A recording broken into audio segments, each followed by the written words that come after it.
Assalamu alaikum and welcome, my dear students. Today I am going to teach you your chemistry part of science portion for your JKSSB Finance Account Assistant exam, right? यहाँ पे अभी तक हमने जो complete किया इस channel पे वो है फिज़िक्स का पूरा सिलेबस जो था आपके JKSSB फाइनेंस अकाउंट्स असिस्टेंट में, ठीक है। तो वो हमने सारा कंप्लीट किया 10 लेक्चर्स में, ठीक है। 10 लेक्चर्स में हमने पूरी फिज़िक्स कंप्लीट की। अगर हम ड्यूरेशन देखेंगे, अगर हम टाइमिंग देखेंगे एक लेक्चर की वहाँ पे, तो वो है ऑन एन एवरेज 30 मिनट्स। इसका मतलब है अगर हम हिसाब लगाएंगे तो हमने 5 घंटे में पूरी फिज़िक्स कंप्लीट की, ठीक है। 5 घंटे में जो मैंने इन्फॉर्मेशन आपको दी, believe me that information is more than sufficient for your JKSSB finance accounts assistant exam, right. तो आपको क्या करना है, आप उन लेक्चर्स पे जाइए, आप देखिए, तो आपको रिवीजन का भी मतलब अच्छा टाइम उसमें मिलेगा। मतलब आप उन 5 घंटों को मतलब 10 बार रिवाइज़ कर सकते हो, ठीक है। मेन प्रॉब्लम जो रहती है आपके जो आपकी स्ट्रेटजी है वो इसमें रहती है कि आप रिवाइज़ नहीं कर पाते चीज़ों को, ठीक है। वो सबसे रिवीजन यहाँ पे की है अगर आपको एग्ज़ाम क्वालिफाई करना है, ठीक है। तो मुझे लगता है कि वही टीचर आपके लिए बेस्ट है जो कम टाइम में बहुत ज़्यादा इन्फॉर्मेशन दे, ठीक है। इसको बोलते हैं इफ़ेक्टिव टीचिंग। तो इससे पहले भी मैंने आपको पढ़ाया, मुझे उस टाइम पे लगा था कि शायद मैं आपको ज़्यादा टाइम में कम इन्फॉर्मेशन दे रहा हूँ, लेकिन यहाँ पे जो मैंने अपनी चैनल पे अब कुछ वीडियोस अपलोड किए हैं, ठीक है। तो मैं चाहता हूँ कि आप यहाँ पे अगर 10 या 20 या 30 मिनट स्पेंड करोगे तो बिलीव मी आपको यहाँ पे बहुत सारी इन्फॉर्मेशन मिलनी चाहिए, ठीक है। तो चलिए आज हमें पढ़ना है केमिस्ट्री। आज से मैं चाहूँगा कि इसको मैं टोटल 3 या 4 आवर्स में इसको मैं कंप्लीट करूँ केमिस्ट्री को, राइट। तो अगर ये हिसाब लगाएंगे तो यहाँ पे लेक्चर्स आएंगे टोटल 8 लेक्चर्स। 8 लेक्चर्स में हम पूरी केमिस्ट्री कंप्लीट करेंगे। उसके बाद हम पढ़ेंगे इकोनॉमिक्स। तो इकोनॉमिक्स में मैंने सोचा है कि मैं इकोनॉमिक्स जो माइक्रो का आपका पोर्शन है वो हम 3 घंटे या 4 घंटे में पूरा कंप्लीट करेंगे माइक्रो। हाँ, माइक्रो हम कंप्लीट करेंगे 3 या 4 घंटे में। तो मैं चाहूँगा कि उससे भी कम टाइम लगे क्योंकि उसमें उतना है ही नहीं। क्योंकि मैंने जो देखा मैक्सिमम चैनल्स पे, जो सारे चैनल्स पे नहीं, मैक्सिमम चैनल्स की अगर हम बात करेंगे तो वहाँ पे अगर हम देखेंगे तो वहाँ पे टीचर्स ने माइक्रो में 40-40 लेक्चर्स दिए हैं, 30-30 लेक्चर्स दिए हैं, ठीक है। It is not worth it, ठीक है। क्योंकि वहाँ पे जितनी इन्फॉर्मेशन आपको देनी है, क्योंकि अगर आप देखोगे last time panchayat account assistant का जो एग्ज़ाम हुआ था वहाँ पे जो इकोनॉमिक्स का कॉन्सेप्चुअल पेपर आया था, बिलीव मी, तो वहाँ पे कुछ ग्राफ्स भी आए थे, ठीक है। तो मैं आपको इस वजह से माइक्रो पढ़ाऊँगा और मैक्रो पढ़ाऊँगा, ठीक है। तो आपको कोई प्रॉब्लम नहीं होगी एग्ज़ाम में, राइट। तो आज हमें पढ़ना है, पहले हम केमिस्ट्री की बात करेंगे आज, तो उसके बाद हम इकोनॉमिक्स, ज्योग्राफी या करंट अफेयर जो होगा तो वो हम इसके बाद आपको पढ़ाएँगे, राइट। यहाँ पे और एक बात है, हाँ, पहले हम करेंगे यहाँ पे केमिस्ट्री में सिलेबस की बात। देखिए जो केमिस्ट्री का जो सिलेबस है, कम ही सिलेबस है। यहाँ पे सिर्फ 2 चैप्टर्स है। कौन कौन सा चैप्टर है यहाँ पे? एक है मेटल्स एंड नॉन मेटल्स, ठीक है। मेटल्स एंड नॉन मेटल्स का एक चैप्टर है और दूसरा है केमिकल इक्वेशंस एंड रिएक्शंस, ठीक है। केमिकल इक्वेशंस एंड रिएक्शंस, ये 2 चैप्टर्स है यहाँ पे, ठीक है। तो यहाँ पे इन 2 चैप्टर्स में से आएंगे आपको 3 से 4 मार्क्स, ठीक है। तो ये 3 से 4 मार्क्स आप तभी वहाँ पे स्कोर कर सकते हो एग्ज़ाम में जब आप केमिस्ट्री में रिवीजन करोगे, राइट।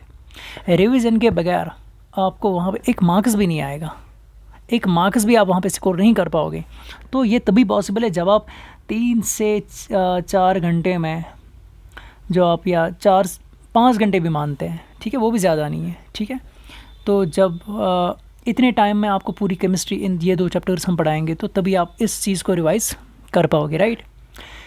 तो चलिए आज हम स्टार्ट करते हैं पहला chapter, that is metals and non metals. यहाँ पे देखिए केमिस्ट्री में बेसिक इंपॉर्टेंट है, क्योंकि केमिस्ट्री में आपको कभी एटम के बारे में कोई इन्फॉर्मेशन, वहाँ पे अगर आपको मतलब एटम के बारे में कोई क्वेश्चन आपको आएगा तो वो आपको वहाँ पे, क्योंकि आपके सिलेबस में ये नहीं दिया होगा कि एटम भी आपको पढ़ना है या मॉलिक्यूल भी आपको पढ़ना है या एटॉमिक नंबर भी आपको पढ़ना है, इलेक्ट्रॉन पढ़ना है, ठीक है। तो इसका मतलब है केमिस्ट्री में हमें बेसिक पढ़ना कंपलसरी है, ठीक है।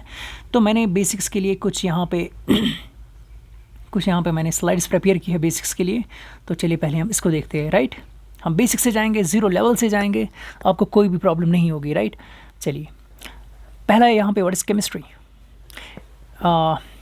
Study of matter and it's property. Chemistry में हम किसकी स्टडी करते हैं? मैटर की स्टडी करते हैं और मैटर की प्रॉपर्टीज़ की स्टडी करते हैं। जो मैटर की प्रॉपर्टीज़ होती है उनके बारे में हम पढ़ते हैं। पहले हम समझेंगे मैटर क्या है, उसके बाद हम समझेंगे इसकी प्रॉपर्टीज़, राइट। देखिए मैं आपको एग्जाम्पल से समझाता हूँ। यह है स्टोन, राइट। इस स्टोन का जो वज़न है दैट इज़ 1 kg, इसका मैस है 1 kg। सपोज इसका मतलब ये स्टोन का कोई वॉल्यूम भी है। वॉल्यूम मतलब इसने कोई जगह पकड़ी है स्पेस में। देखिए दो चीज़ें हैं स्टोन के पास, एक है मैस, दूसरा है वॉल्यूम। वॉल्यूम यानी जगह पकड़ना, जगह लेना स्पेस में, ठीक है। तो जैसे अगर छोटी स्टोन है यहाँ पे है, चलिए मानता हूँ मैं इसका वज़न है 2 ग्राम्स, बहुत कम ग्राम, मतलब as compare to this one. यहाँ पे जो इसका वॉल्यूम है वो कम है, मतलब इसने कम जगह पकड़ी है, ये कम ही जगह ऑक्यूपाई करती है स्पेस में, ये ज़्यादा। देखिए इन दो, इसके पास क्या है, पहले स्टोन के पास देखेंगे, बड़ी वाली स्टोन के पास मैस भी है, वॉल्यूम भी है। इसके पास भी क्या है, मैस भी है, वॉल्यूम भी है, ठीक है। तो इसका मतलब है मैं इन दोनों स्टोन्स को क्या बता सकता हूँ, मैटर। इसका मतलब है कोई भी चीज़, अगर कोई भी चीज़ जो हम लेंगे, अगर उसके पास दो चीज़ें हो, मैस और होगा वॉल्यूम, तो हम इसको बताएंगे मैटर, यही मैटर है, ठीक है। अगर हम यहाँ पे पेन की बात करेंगे, मैस भी है, वॉल्यूम भी है। स्टोन के पास, डस्ट पार्टिकल के पास, देखो जो डस्ट पार्टिकल फ्लोट होता है कहाँ पे, एयर में, ठीक है, वहाँ पे उस डस्ट पार्टिकल के पास कम ही मास है, लेकिन मास तो प्रेजेंट है। वॉल्यूम भी मतलब छोटी सी जगह उसने स्पेस में पकड़ी है, तो वॉल्यूम भी, इसका मतलब उसको भी हम बताएंगे ये मैटर है, राइट। माउंटेन के पास इतना सारा मास, इतना सारा वज़न, इतना, ठीक है, या इतना सारा वॉल्यूम, राइट। तो बहुत सारी एग्जांपल है, वो हम कोई भी एग्जांपल आप खुद से भी दे सकते हो, राइट। यहाँ पे सबसे वॉल्यूम का means which occupy space, right. यहाँ पे सबसे इंपॉर्टेंट बात ये है, मैस को यहाँ पे वेट नहीं समझना, ठीक है। ये है मैस, वज़न है, ये वेट नहीं है, ठीक है। Weight in science means force, ठीक है। जब हम वेट का मतलब है फोर्स, ठीक है। तो ये यहाँ तक तो क्लियर है। पहले हम देखते हैं, मैं प्रॉपर्टीज़ हम बाद में देखेंगे, अभी हमने मैटर के बारे में जाना, जिसके पास मैस होगा और वॉल्यूम होगा, राइट। अब है फादर ऑफ केमिस्ट्री कौन है, दैट इज़ एंटोनी लेविसियर, एंटोनी लेविसियर। चलिए ठीक है। अब है यहाँ पे जो ये मैटर है, ठीक है, ये स्टोन है, ये मैटर है, बिल्कुल है मैटर। अगर मैं स्टोन को ब्रेक करता हूँ, यहाँ पे मैंने इसको ब्रेक किया, ठीक है, ब्रेक किया, इसके मैंने बनाए 100 पीसेस, चलिए ठीक है, मैंने इसको 100 पीसेस बनाए। अब मैंने वही एक पीस उन 100 पीस में उठाए, छोटा सा, इसको मैंने फर्दर ब्रेक किया, इसको मैंने फर्दर 100 पीसेस किया, ऐसे ही बहुत सारे पीसेस किए। लास्ट मैं करते गया बहुत टाइम, मतलब ऐसे ही मैं करते गया स्टेप्स में। लास्ट में मुझे एक ऐसा पीस मिला, एक छोटा ऐसा पीस मिला जिसको मैं फर्दर ब्रेक कर ही नहीं सकता हूँ, तो उसको मैं बोलता हूँ एटम। मतलब उसको मैं फर्दर डिवाइड नहीं कर सकता हूँ, उसको मैं फर्दर तोड़ नहीं सकता हूँ, उसको मैं बोलता हूँ एटम, राइट। तो इसका मतलब है atom is the smallest piece of, ठीक है, स्मॉलेस्ट पीस इज़ एटम, या atom is the smallest piece of matter. Matter का स्मॉलेस्ट पीस कौन है, if matter is broken into small pieces, तो लास्ट में मुझे एक ऐसा पीस मिलेगा जिसको मैं बोलता हूँ एटम, जिसको मैं फर्दर तोड़ नहीं सकता हूँ, उसको मैं बोलता हूँ एटम, राइट। या अगर मैं साइंस की लैंग्वेज में बताऊँ, atom is the smallest particle of matter, या smallest particle of matter is atom, right. तो यहाँ पे अभी मैंने बताया केमिस्ट्री का फादर कौन है, दैट इज़ एंटोनी लेविसियर। अगर मैं बताऊँगा एटम का फादर कौन है, दैट इज़ जॉन डाल्टन, ठीक है। John Dalton is father of atom. समझ में आई बात, ठीक है, अच्छी बात है। तो यहाँ तक तो सारा क्लियर है, ठीक है। देखिए यह है पेन जो आपके हाथ में है, पेन जिससे आप लिखते हो। अगर हम देखेंगे इसमें कितने एटम्स हैं, गिनेंगे इसमें एटम्स, हम गिन नहीं सकते, राइट, क्योंकि वहाँ पे बिलियंस ऑफ एटम्स हैं, ठीक है, बिलियंस ऑफ एटम है। तो यहाँ से हम अंदाज़ा लगा सकते हैं एटम कितना छोटा है। समझ में आई बात, यहाँ से हम अंदाज़ा लगा सकते हैं एटम कितना छोटा है। इसीलिए हर कोई मैटर किससे बना है, हर कोई मैटर, जैसे एक हाउस बना होता है ब्रिक्स का, ठीक है, वो ब्रिक्स भी बनी होती है किससे, अगर डर्ट पार्टिकल्स से, या ऐसे डर्ट पार्टिकल्स तो नहीं बताएंगे, मतलब ऐसे जो छोटे जो सैंड पार्टिकल्स होते हैं उससे बनते हैं वो ब्रिक्स, राइट। अगर हम बोलते हैं बिल्डिंग या बिल्डिंग ब्लॉक ऑफ हाउसेस, हम बताते हैं वहाँ पे ब्रिक्स, ठीक है, क्योंकि छोटी छोटी ब्रिक्स से बनते हैं वो हाउस, राइट। तो सेम अगर हम बताएंगे बिल्डिंग ब्लॉक ऑफ मैटर, वो कौन है, वो है एटम, राइट। ये इंपॉर्टेंट। लेकिन अगर हम जाते हैं इस एटम के अंदर भी अगर हम जाते इस एटम के अंदर भी, तो हम देखते हैं एटम के अंदर भी कुछ छोटे छोटे पार्टिकल्स हैं, उससे भी छोटे पार्टिकल्स हैं।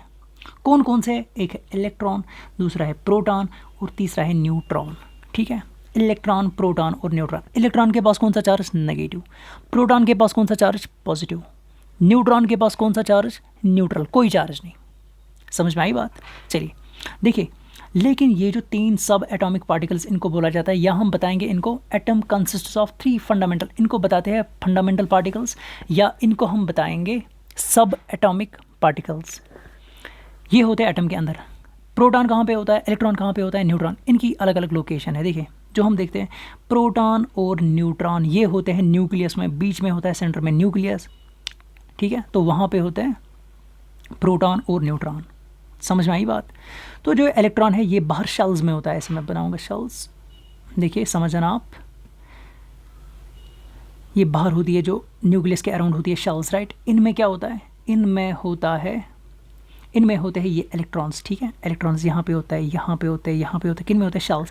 ये रिवॉल्व करते हैं अराउंड न्यूक्लियस, जैसे प्लैनेट्स रिवॉल्व करते हैं अराउंड सन, वैसे ही electrons revolve around nucleus, right. ये इंपॉर्टेंट बात है।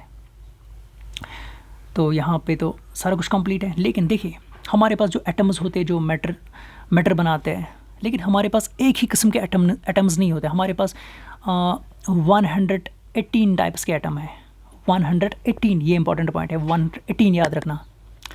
इन एटम्स को हम कहाँ पे रखते हैं? जहाँ पे हम इनकी स्टडी करते हैं उसको बताते हैं पीरियोडिक टेबल। क्या बोलते हैं? Periodic table. पीरियोडिक टेबल में हम क्या करते हैं? एटम्स को रखते हैं। टोटल कितने हैं? 118 है। चलिए ठीक है, ये मैं आपको यहाँ पे दिखाता हूँ। ये है पूरे एटम्स, ये कितने हैं? 118 एटम्स, राइट। यहाँ पे पहले हमने हाइड्रोजन रखा, फिर यहाँ पे हीलियम, फिर lithium, beryllium, boron, carbon, nitrogen, oxygen, fluorine, neon, sodium. आपको रखने हैं याद यहीं तक, सोडियम तक। पहले हाइड्रोजन, दूसरा नंबर है इसको। देखिए यहाँ पे जो नंबर, पहले हमने हाइड्रोजन ही क्यों रखा, फिर हमने हीलियम क्यों रखा यहाँ पे, फिर ऐसे क्यों? इसका इम्पॉर्टेंट रीज़न ये है, इनको हम किसके बेसिस पे ये यहाँ पे जो अरेंजमेंट रखते हैं हम पीरियोडिक टेबल में इन एटम्स को, या हम इनको बताएंगे एलिमेंट्स, राइट। अभी हम इनको बताएंगे एलिमेंट्स, ये हम बाद में डिफाइन करेंगे ये एलिमेंट है क्या, राइट। देखिए यहाँ पे जो एटम या एलिमेंट अभी आप है, ये मतलब there is a difference between atoms and elements. ठीक है, अगर मैं आपको यहाँ पे एलिमेंट बोलता हूँ, अगर ये यहाँ पे गोल्ड है, ठीक है, गोल्ड, तो इसको मैं बोलता हूँ एलिमेंट। क्यों बोलता हूँ एलिमेंट? क्योंकि इसमें सिर्फ गोल्ड के ही एटम्स हैं। समझ में आई बात? तो ये पूरा क्या है? गोल्ड का एलिमेंट। ठीक है, तो यहाँ पे एलिमेंट और एटम को मैं एक साथ कभी एलिमेंट बताऊँगा, यहाँ पे एटम बताऊँगा, तो आप समझ जाना। ठीक है, यहाँ पे ये है हाइड्रोजन का एटम, ये है हीलियम का एटम। मैंने आपको क्या बताया? 118 टाइप्स ऑफ एटम्स है टोटल। ठीक है, वो है यहाँ पे पीरियोडिक टेबल में जिनको हम रखते हैं। लेकिन हम यहाँ पे किस बेसिस पे हम यहाँ पे जो नंबरिंग देते हैं? देखिए हाइड्रोजन का 1 इसलिए है क्योंकि जो इसका मैस है, सॉरी इसका जो इसके न्यूक्लियस में जितने प्रोटॉन्स है वो है 1 नंबर। यहाँ पे हीलियम का दूसरा एटॉमिक नंबर क्यों है? क्योंकि इसका जो न्यूक्लियस में प्रोटॉन है वो है 2। सिमिलरली लिथियम के न्यूक्लियस में 3 प्रोटॉन्स हैं, बेरिलियम के न्यूक्लियस में 4 प्रोटॉन्स हैं, वैसे इसके 5, 6, 7, 8, 9, 10, राइट। तो सोडियम में कितने हैं? सोडियम में है 11 प्रोटॉन्स। जितने नंबर ऑफ प्रोटॉन्स होंगे उतना ही उसका एटॉमिक नंबर है। ठीक है, तो एटॉमिक नंबर हम किस बेसिस पे देते हैं? हम देते हैं नंबर ऑफ प्रोटॉन्स कितने प्रेजेंट है। ठीक है, तो यहाँ पे है atomic number of protons present. ठीक है, वाई नॉट इलेक्ट्रॉन्स इसलिए नहीं क्योंकि इलेक्ट्रॉन शेल्स में होते हैं, वो कभी लूज भी होते हैं। ठीक है, तो यही रीज़न है यहाँ पे हम एटॉमिक नंबर जो देते हैं वो हम देते हैं कि इसमें कितने नंबर ऑफ प्रोटॉन्स प्रेजेंट है। अगर हम मास नंबर की बात करेंगे, देखिए अगर मैं आपको यहीं पे दिखाता हूँ, देखिए यहाँ पे हाइड्रोजन के पास मास है 1, इसके पास मास है 4, राइट। इसके पास मास है 5, इसके पास मास है 4 and 8, राइट। इसके पास मास है 10।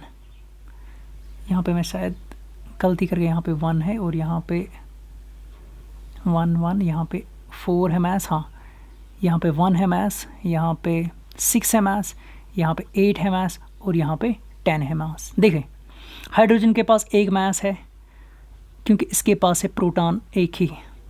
हीलियम के पास 4 है क्योंकि इसके पास 2 प्रोटॉन्स है और 2 न्यूट्रॉन्स हैं, राइट। लिथियम के पास 6 है यहाँ पे मास नंबर क्योंकि इसके पास 3 प्रोटॉन्स है और 3 न्यूट्रॉन्स हैं। यहाँ पे बेरिलियम के पास 8 मास नंबर है क्योंकि इसके पास है 4 प्रोटॉन्स और 4 न्यूट्रॉन्स। सिमिलरली यहाँ पे बोरान के पास मास है 10 क्योंकि इसके पास है 5 प्रोटॉन्स और 5 न्यूट्रॉन्स। देखिए यहाँ पे आप समझना, यहाँ पे हीलियम के पास भी प्रोटॉन न्यूट्रॉन, लिथियम के पास भी प्रोटॉन न्यूट्रॉन, बेरिलियम के पास भी प्रोटॉन न्यूट्रॉन, बोरान के पास भी प्रोटॉन न्यूट्रॉन। सिर्फ यहाँ पे एक्सेप्शन है हाइड्रोजन, यहाँ पे सिर्फ एक प्रोटॉन प्रेजेंट है, यहाँ पे कोई न्यूट्रॉन। ये एक ऐसा एटम है जहाँ पे न्यूट्रॉन है ही नहीं, सिर्फ है प्रोटॉन इसमें प्रेजेंट।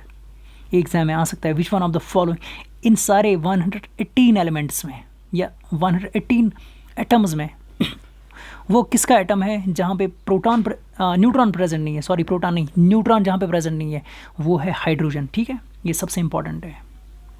चलिए तो इसका मतलब है मास नंबर हम देखते हैं, नंबर ऑफ प्रोटॉन्स कितने प्रेजेंट है और नंबर ऑफ न्यूट्रॉन्स प्रेजेंट कितने, इन दोनों को मतलब सम करके हम बताते हैं उसका मास नंबर। यहाँ पे मास नहीं है, यहाँ पे है नंबर, यहाँ पे भी है नंबर ऑफ न्यूट्रॉन्स। आई ना बात समझ में।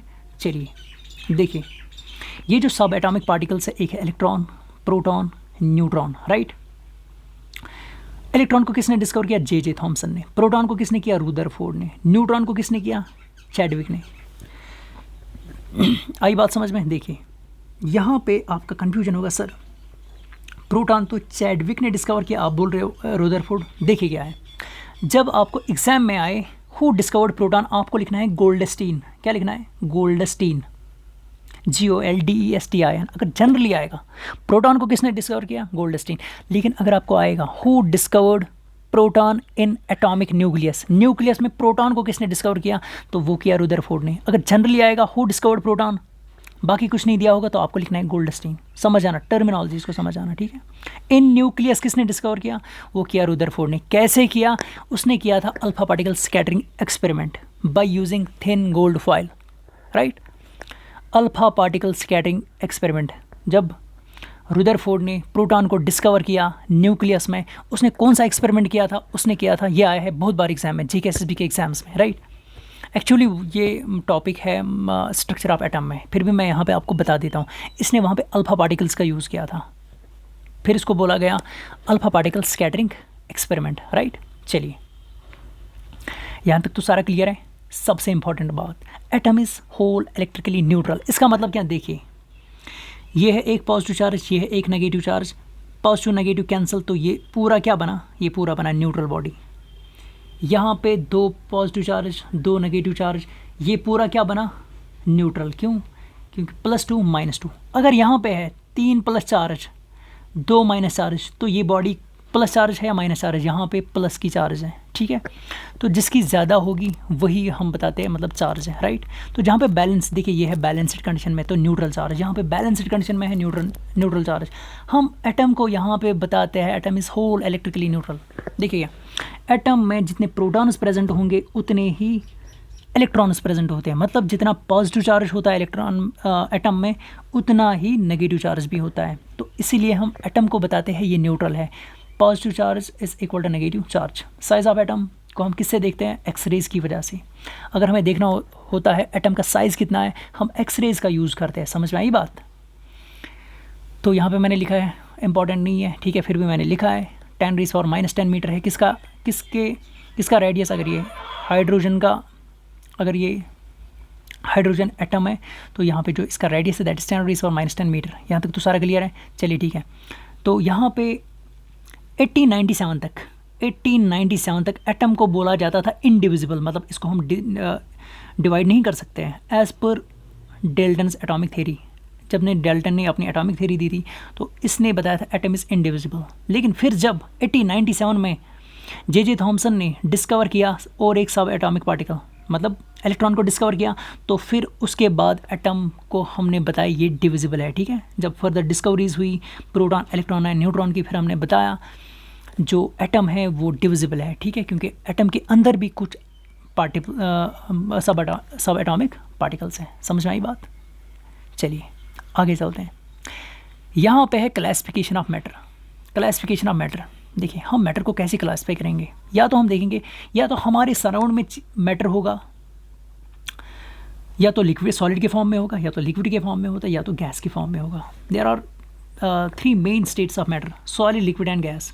There are other 2 as well. कौन कौन सी है? Plasma and Bose Einstein and condensate, right. Plasma, Bose Einstein and condensate. यहाँ पे हमें पढ़ना है पहले solid, liquid and gas, right. देखिए solid, liquid and gas main है, ठीक है, वो भी हम पढ़ेंगे। पहले हम इन तीनों को पढ़ते हैं। देखिए अगर हम सॉलिड में देखते हैं, देखिए यहाँ पे अगर आप देख पा रहे हो, देखिए यहाँ पे मैंने 6 पार्टिकल्स बनाए हैं, 1 2 3 4 5 6। अगर मैं यहाँ पे आपको दिखाऊं, यहाँ पे भी मैंने 6 बनाए हैं,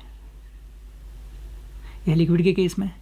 यहाँ पे भी मैंने 6 पार्टिकल्स बनाए हैं, किसके केस में? गैस के केस में। यहाँ पे आपको डिफरेंस क्या लग रही है?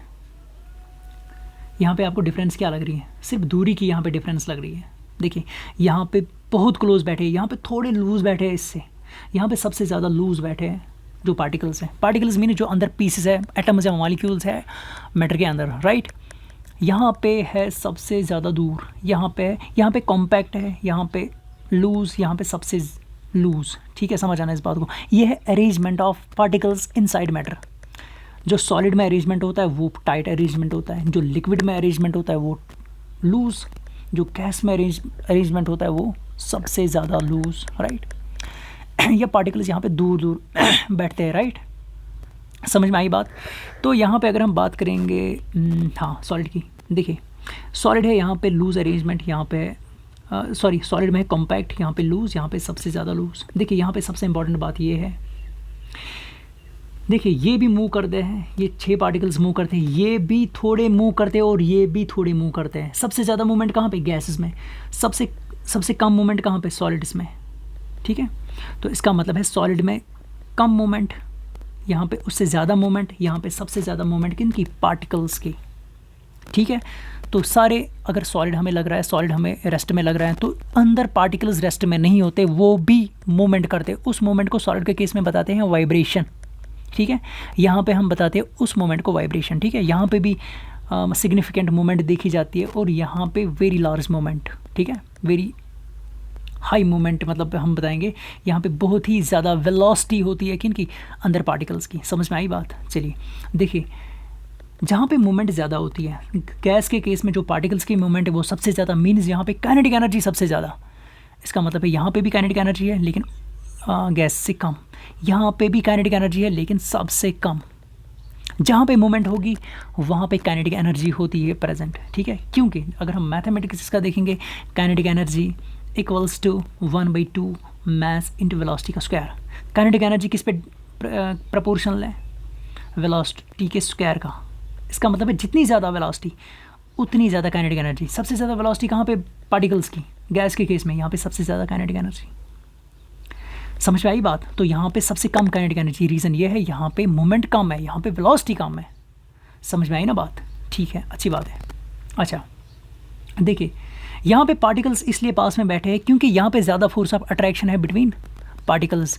यहाँ पे भी फोर्स ऑफ अट्रैक्शन है लेकिन सॉलिड से कम।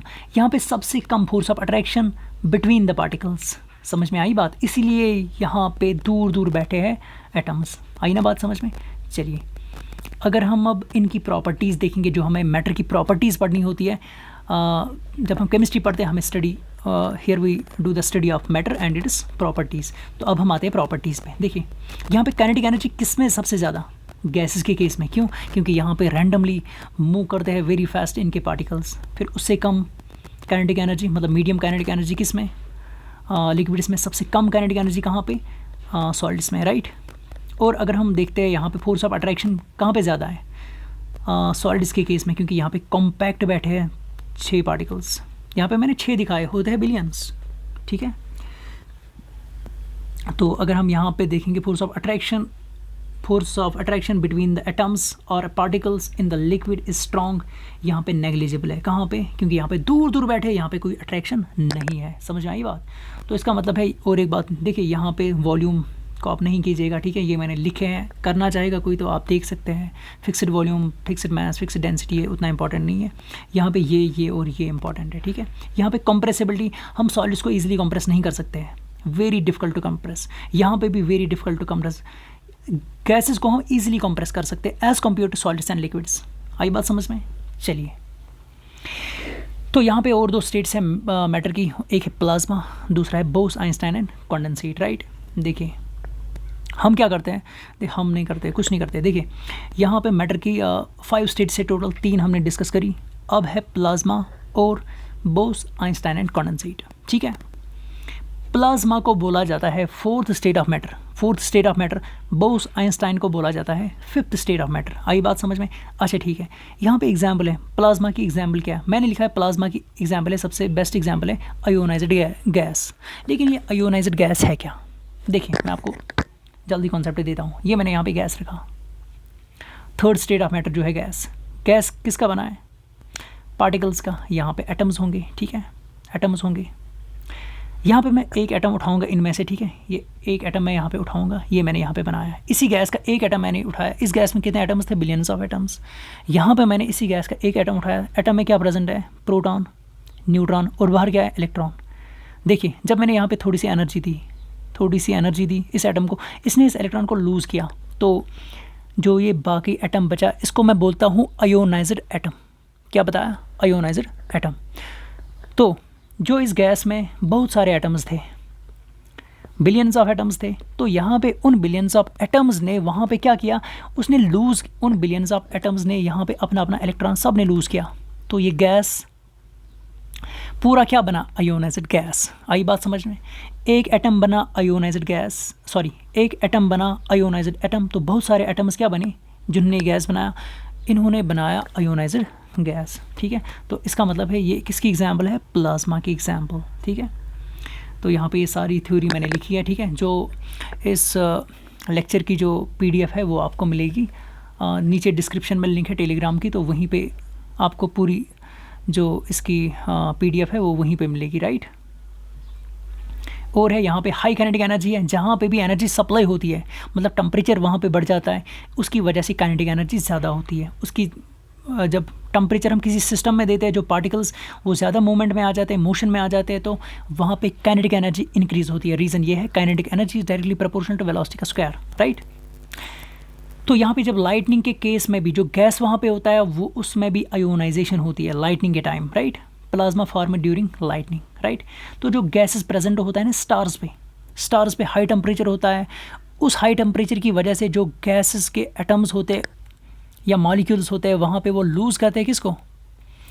इलेक्ट्रॉन्स को लूज़ करते हैं, तो वो बनता है वहाँ पे प्लाज्मा, राइट। अब है और एक बात, प्लाज्मा का उल्टा आप याद रखोगे, बोस आइंस्टाइन एंड कॉन्डेंसेट। यहाँ पे प्लाज्मा में दिया जाता है टेम्परेचर, लेकिन यहाँ पे लो टेम्परेचर दिया जाता है, मतलब यहाँ पे हीट निकाली जाती है सिस्टम से बाहर, ठीक है। जब हम इतना टेम्परेचर रखेंगे -273 डिग्री सेल्सियस या 0 केल्विन, जब हम केल्विन को कन्वर्ट करते हैं डिग्री सेल्सियस में, तो वो आता है यहाँ पे 0 केल्विन बन जाता है, -273 डिग्री सेल्सियस। इस वाले टेम्परेचर को बताया जाता है एब्सोल्यूट ज़ीरो टेम्परेचर। समझ जाना इस बात को, इंपॉर्टेंट है ये एब्सोल्यूट ज़ीरो टेम्परेचर। जब हम रुबीडियम को देते हैं एब्सोल्यूट 0 डिग्री टेम्परेचर, तो हम बनाते हैं बोस आइंस्टाइन एंड कॉन्डेंसेट। इसको बोला जाता है 5th state of matter, right. तो ये किसने किया था? ये एब्सोल्यूट 0 टेम्परेचर यहाँ पे रुबीडियम को किसने दिया था? वीमैन एंड कॉर्नेल ने। इनको मिला था इस पे नोबेल प्राइज़, राइट। या अगर हम सुपर एटम की बात करेंगे, सुपर एटम, हाँ, रुबीडियम से जब हमने रुबीडियम को इतना टेम्परेचर दिया था, तो वो बना था सुपर एटम, राइट। कौन सा टेम्परेचर दिया था? 0 केल्विन का या -273 डिग्री सेल्सियस का, ठीक है। इसको बताते हैं 0 डिग्री टेम्परेचर में रखना। समझ में आई? यहाँ पे आपको लग रहा है ये 0 केल्विन, ये बहुत कम टेम्परेचर है। -273 जो हमारे रेफ्रिजरेटर्स में टेम्परेचर -16, -17, -20, -30 जाता है, लेकिन ये यहाँ पे -273 डिग्री सेल्सियस। समझ आना इस बात को, ठीक है। तो यहाँ पे अगर प्लाज्मा के केस में हाई काइनेटिक एनर्जी थी, यहाँ पे लो काइनेटिक एनर्जी और हाई डेंसिटी होती है, ठीक है। जब हम किसी सिस्टम में हीट बाहर निकालते हैं तो वहाँ पे डेंसिटी इंक्रीज़ हो जाती है। समझ आना। सुपर कंडक्टर्स और सुपर फ्लूइड्स भी किसके एग्जाम्पल है? बोस, आइंस्टाइन एंड कंडेंसेट की, राइट। चलिए ठीक है, अब हम आते हैं यहाँ पे जो हमारा मेन टॉपिक है, that is metals and non metals. समझ में आई बात? Metals and non metals. यहाँ पे हमें दो टाइप्स ऑफ एटम्स देखने हैं, ये है मेटल एटम, ये है नॉन मेटल एटम। यहाँ पे मैंने मेटल्स और नॉन मेटल्स को एक साथ, इनको हम यहाँ पे एक साथ मैं आपको पढ़ाऊँगा, राइट। रीज़न ये है क्योंकि मेटल्स में जो हमें पढ़ना है उसका अपोजिट हमें पढ़ना है नॉन मेटल्स में। इसका मतलब है अगर हमें मेटल की कोई फीचर या कोई प्रॉपर्टी हमें पता चली तो उसका अपोजिट की जो प्रॉपर्टी होगी वो कहाँ पे होगी? नॉन मेटल्स में। आई ना बात समझ में? जैसे ऐसे ही मैं अभी आपको पता, electro positive, electro negative, right. Metal atoms, non metal atoms, attains positive charge, attains negative charge. यहाँ पे जो मेटल बनाता है कैटायन, नॉन मेटल होता है एनायन, राइट। तो यहाँ पे ये प्रेजेंट होता है लेफ्ट साइड में पीरियोडिक टेबल में, ये राइट साइड में, ठीक है। यहाँ पे बहुत सारी आपको मतलब अपोजिट प्रॉपर्टीज़ मिलती है दोनों में, राइट। अगर हम यहाँ पे देखते हैं मीलेबिलिटी, नो मीलेबिलिटी, डक्टिलिटी, नो डक्टिलिटी, ठीक है। Good conductor of electricity, bad conductor of electricity, ये मैं आपको सारी चीज़ें बताऊँगा, ठीक है, नेक्स्ट स्लाइड में। Thank you guys.